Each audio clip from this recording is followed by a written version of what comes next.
പൊതുവേ സർജന്മാർ പറയാത്തൊരു കാര്യം ഞാൻ ഇന്ന് പറയാം. ബെസ്റ്റ് സർജന്മാർ അവർക്ക് സർജറി ചെയ്യാനുള്ള അല്ലെങ്കിൽ ഓപ്പറേറ്റ് ചെയ്യാനുള്ള പേഷ്യൻസിനെ ചൂസ് ചെയ്യുന്നത് എങ്ങനെയാണെന്ന് നോക്കാം. അത് വളരെ കൃത്യമായി സെലക്ട് ചെയ്തിട്ടാണ് റൈറ്റ് പേഷ്യൻസിനെയാണ് അവർ ചൂസ് ചെയ്യുന്നത്.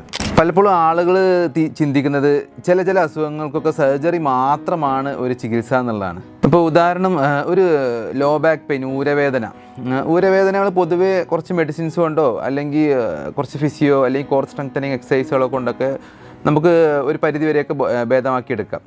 പലപ്പോഴും നമ്മുടെ കൂട്ടുകാരിൽ ഒരാൾക്ക് ഊരവേദനയ്ക്ക് സർജറി പറഞ്ഞത് കാരണം നമ്മൾ ആ ഊരവേദന കാണിക്കാതിരിക്കുന്ന ആളുകളുണ്ട്. അങ്ങനെ സർജറി വേണ്ടി വരുമെന്ന് പേടിച്ച്. മറ്റൊരു ഉദാഹരണമാണ് മുട്ടുവേദന. ഈ പ്രായമായ മുട്ടുവേദന പലരും അത് ഇനി മുട്ട് മാറ്റിയൊക്കെ അവസ്ഥയുള്ളൂ, അതിന് ചികിത്സ ഇല്ല എന്ന് വിചാരിച്ചിട്ട് ഡോക്ടറെ കാണിക്കാത്ത ആളുകളുണ്ട്.